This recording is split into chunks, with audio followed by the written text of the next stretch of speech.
24 India Live News.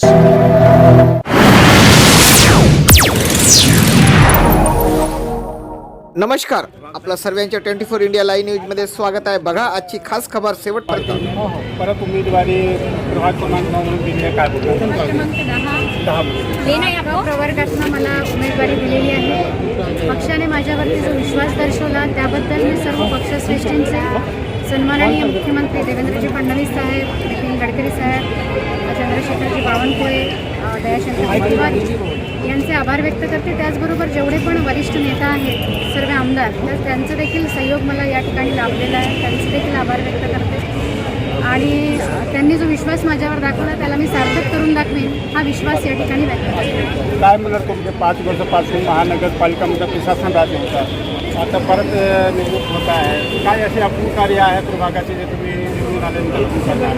बघा, केंद्रामध्ये जे आहे ते भारतीय जनता पार्टीचं सरकार आहे, राज्यात पण भारतीय जनता पार्टीचं सरकार आहे आणि या माध्यमातून महिला केंद्री, युवक केंद्री, युवक, महिला, शेतकरी या सर्वांच्या मध्यवर्ती खूप साऱ्या योजना सुरू आहेत. ज्यावेळी आपलं सरकार प्रभागामध्ये नसतं त्यावेळी या योजना जनसामान्यांपर्यंत पोहोचवण्याचा प्रयत्न केला जात नाही. जाणीवपूर्वक त्या योजनांपासून लोकांना वंचित ठेवल्या जातात. त्याच्यामुळे आमच्या प्रभाग क्रमांक 10मध्ये जर कमळ फुललं तर त्या योजना घरोघरी जातील. म्हणजे आम्ही कार्यकर्ता म्हणून काम करतो, पण नगरसेवक म्हणून जेव्हा काम करू तेव्हा त्याचा प्रभाव एक चांगला पडेल. म्हणून भारतीय जनता पार्टीचं कमळ, लोकांमध्ये देखील उत्साह आहे की यावेळेला भारतीय जनता पार्टीचं कमळच त्या ठिकाणी फुललं पाहिजे, कारण जनकल्याणकारी योजनांपासून लोक वंचित राहू नये ही लोकांची देखील इच्छा आहे. मतदातांना काय आव्हान करणार? आपण प्रभाग 10चे मतदातांना काय आव्हान करणार?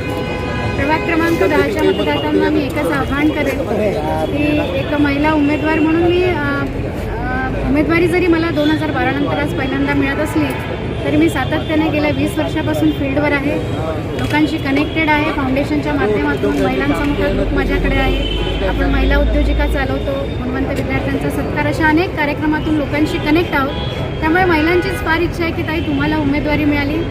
त्या महिला वर्गामध्ये प्रचंड उत्साह आहे. आमच्यासोबत रमेश भाऊ आहे, माजी नगरसेवक आहे, त्यांच्याशी पण विचारून तुमचं काय म्हणणं? रमेश भाऊ, आपण नगरसेवक होते मागे आहे, तर मॅडमला उमेदवारी पार्टीने विश्वास करून देण्यात आली आहे, काय बोलणार?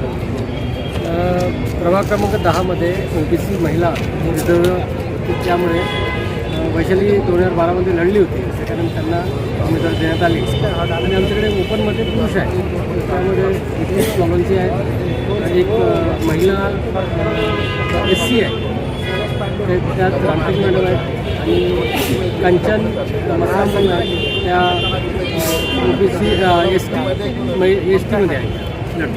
चारही उमेदवार आमचे चांगले आहेत आणि चांगलं काम त्यांचं संघटनेचं आहे, त्याचप्रमाणे ते क्षेत्रातही काम करतच आहे. मला यावर पूर्ण उमेद वाटते की आमचे चारही जे उमेदवार आहेत ते चांगल्या प्रचंड बहुमताने देतील. कारण की शासनाने विविध योजना, लाडकी बहीण योजना, त्याचप्रमाणे माननीय देवेंद्र फडणवीस यांच्यावरती विश्वास आणि गडकरी साहेबांवरती विश्वास आहे आणि त्यातून ही होती आजची खास खबर. बघत राहा 24 इंडिया लाईव्ह न्यूज. शेअर करा, सबस्क्राईब करा, लाईक करा, कॉमेंट करा आणि चॅनलला मदत करा. धन्यवाद.